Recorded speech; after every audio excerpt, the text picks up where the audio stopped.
Halo,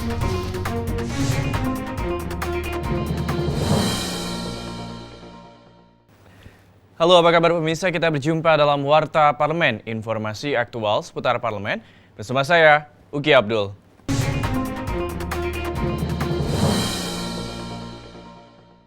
Warta Parlemen kita awali dengan informasi dari Komisi 6 DPR RI. Sejumlah anggota Komisi 6 DPR RI menilai pemerintah tidak peduli dengan kemajuan koperasi. Hal ini bisa dilihat dari anggaran yang dialokasikan untuk Kementerian Koperasi.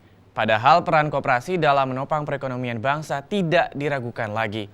Kita simak informasi selengkapnya.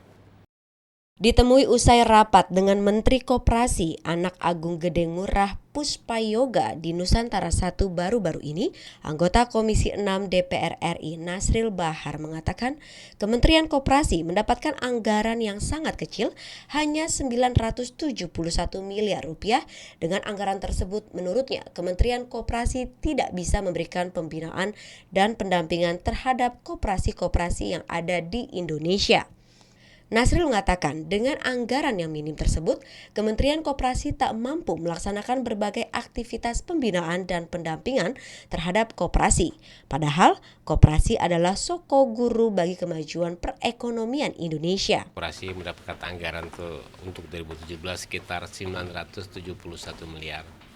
Dengan angka yang 971 miliar ini tidak cukup ya untuk melakukan pembinaan, untuk melakukan pendampingan, dan untuk melakukan beberapa hal yang sesungguhnya pada posisi ada lebih kurang 50 juta pelaku usaha kecil dan mikro dan menengah. Sementara anggota Komisi 6 DPR Bowo Sidik sangat menyayangkan sikap pemerintah yang tidak berpihak dan tak mendukung kemajuan koperasi di dalam negeri.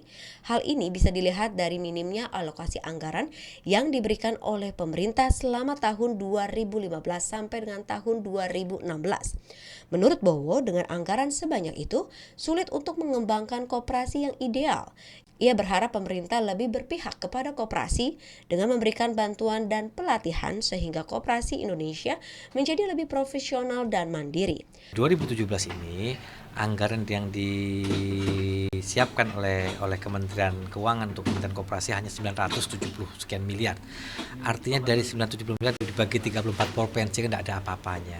Ini sangat sekali pemerintahan tidak mendukung betul koperasi di negara kita ini. Habibie dan Aang TVR Parlemen melaporkan.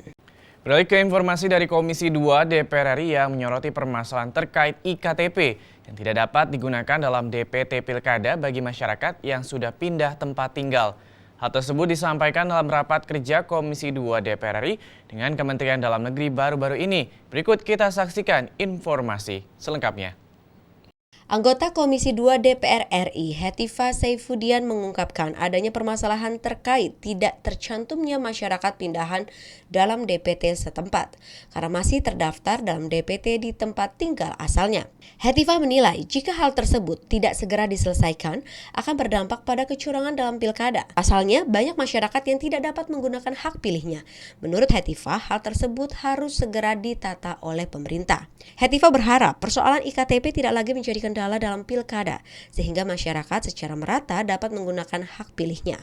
Ada beberapa kasus ya yang terjadi, misalnya mereka yang sudah pindah dari daerahnya gitu, kemudian ternyata tidak termasuk di dalam masih termasuk di dalam DPT yang ada di situ. Padahal di dalam IKTP-nya saja alamatnya sudah pindah, tapi kenapa DPT-nya masih di tempat lama?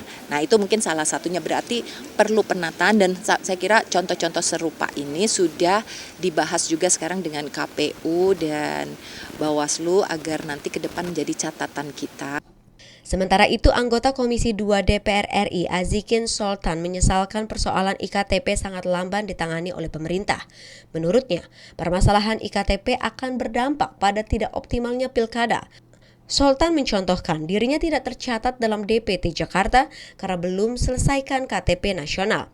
Azikin menegaskan agar pemerintah segera memberi solusi agar KTP bisa berlaku secara nasional. Mendagri, sampai sekarang ini kami belum merasakan KTP nasional karena KTP yang kami dapat dari Dapil tidak bisa dipergunakan di Jakarta. Dan itu Pak Mendagri sudah memberikan solusi bagaimana KTP yang dimiliki oleh beberapa masyarakat di Indonesia ini bisa berlaku secara nasional. Fitian dan Rizky, TVR Parlemen melaporkan. Warta Parlemen kita tutup dengan informasi dari Badan Urusan Rumah Tangga DPR RI yang menilai kerjasama antara pemerintah pusat dan pemerintah daerah serta stakeholder terkait sangat penting keberadaannya dalam penyusunan dan pelaksanaan rencana strategis. Kita simak informasi selengkapnya.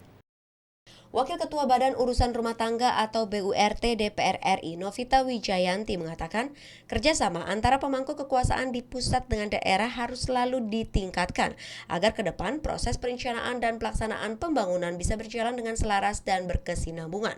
Hal tersebut ia ungkapkan saat melakukan kunjungan spesifik ke Provinsi Bali. Novita menegaskan, untuk mewujudkan kesejahteraan rakyat, pemerintah pertama-tama harus mengerti apa yang menjadi kebutuhan rakyat. Untuk itu pemerintah harus lebih proaktif turun ke bawah demi menggali masukan dari masyarakat. Dalam kita membuat rancangan pembangunan, kemudian dalam fungsinya kita legislasi, budgeting, dan controlling itu kita tidak berjalan sendiri-sendiri.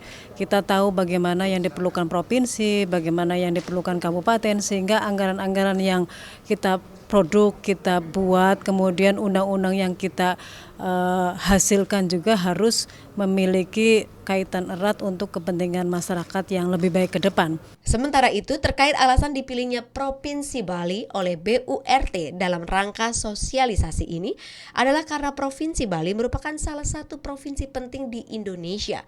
Selama ini, Provinsi Bali telah banyak berkontribusi dalam peningkatan pendapatan negara terutama dari sektor pariwisata. Untuk itu, Bakri yang juga merupakan anggota Komisi 5 mendorong agar infrastruktur di Pulau Dewata terus ditingkatkan demi meningkatkan pelayanan terhadap wisatawan lokal maupun asing.